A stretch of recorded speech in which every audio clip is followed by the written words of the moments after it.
एक समय की बात है। एक छोटे से गांव में यूसुफ नाम का एक गरीब लेकिन नेकदिल लड़का रहता था। उसका घर मिट्टी का था और परिवार में उसकी बूढ़ी माँ और छोटी बहन थी।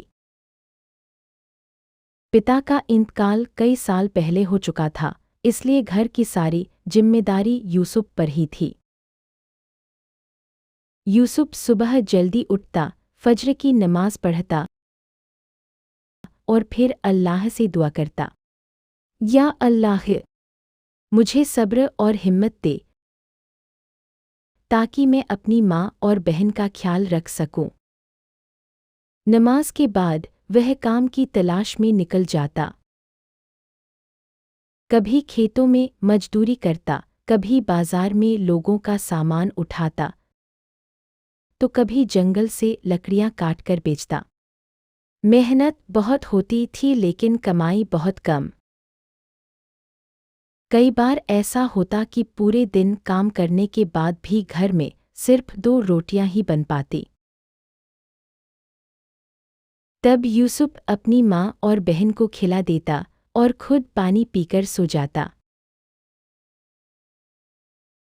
एक दिन उसकी माँ ने देखा कि यूसुफ भूखा सो रहा है। माँ की आंखों में आंसू आ गए। माँ बोली, बेटा, तुम हमेशा हमें खिला देते हो और खुद भूखे सो जाते हो।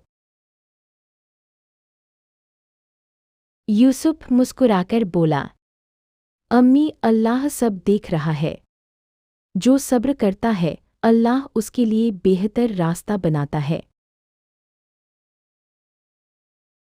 गांव में कुछ लोग ऐसे भी थे जो यूसुफ का मजाक उड़ाते थे।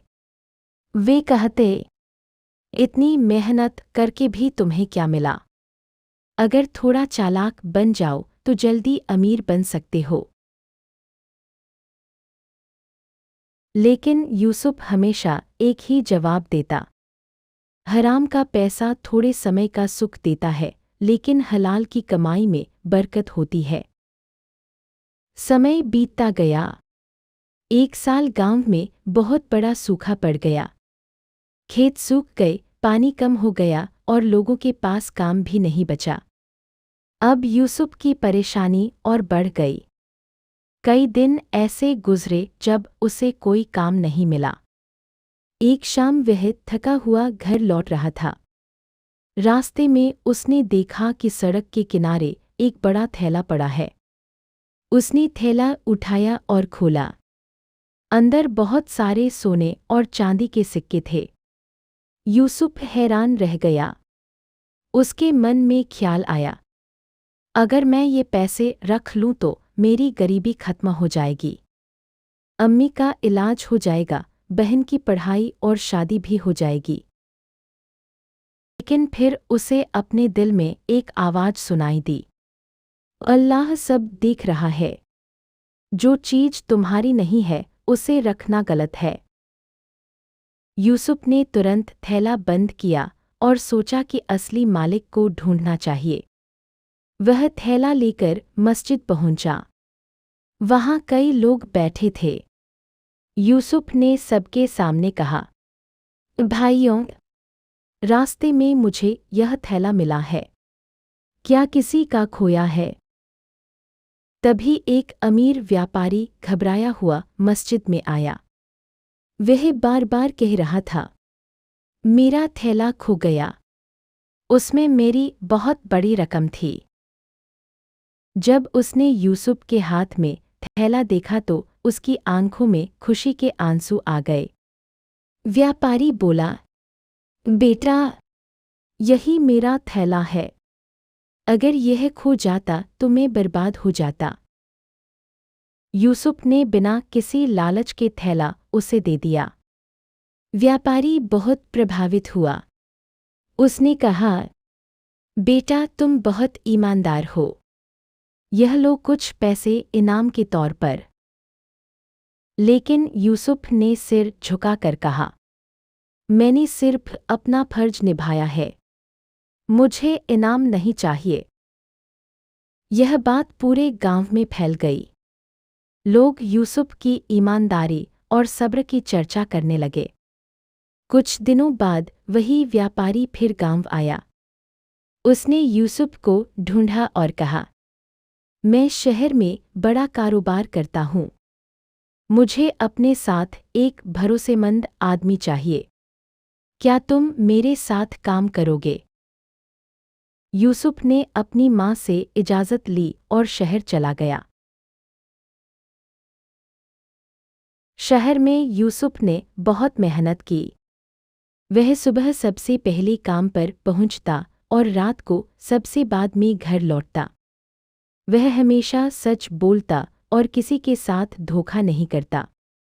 धीरे धीरे व्यापारी को उस पर पूरा भरोसा हो गया।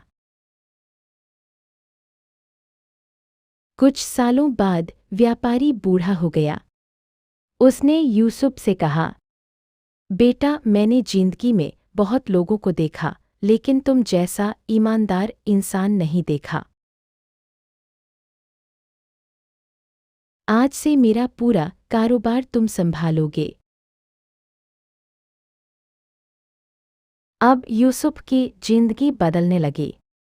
उसकी मेहनत और ईमानदारी की वजह से कारोबार और भी बढ़ने लगा। कुछ साल बाद यूसुफ खुद बहुत अमीर बन गया। लेकिन अमीर बनने के बाद भी उसने नमाज, सब्र और विनम्रता नहीं छोड़ी। सबसे पहले उसने अपनी माँ को शहर बुलाया और उनका इलाज कराया। फिर उसने अपनी बहन की अच्छी जगह शादी करवाई। इसके बाद यूसुफ अपने पुराने गांव गया। वहां उसने देखा कि कई लोग अब भी गरीबी में जी रहे हैं। यूसुफ ने गांव में एक मस्जिद बनवाई, गरीबों के लिए खाना बांटने का इंतजाम किया और बच्चों के लिए एक छोटा मदरसा भी बनवाया।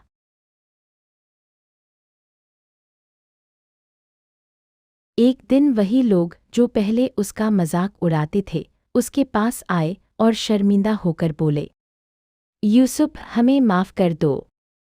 हमने तुम्हारा मजाक उड़ाया था। यूसुफ मुस्कुराया और बोला, अगर मैं उस समय गुस्सा करता या गलत रास्ता चुनता तो शायद आज यहाँ न होता।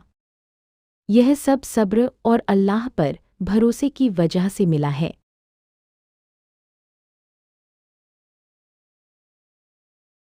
फिर उसने कहा, याद रखो, मुश्किल वक्त हमेशा नहीं रहता, लेकिन जो इंसान सब्र करता है, अल्लाह उसे कभी खाली हाथ नहीं लौटाता। उस दिन गांव के लोगों को एक बड़ी सीख मिली।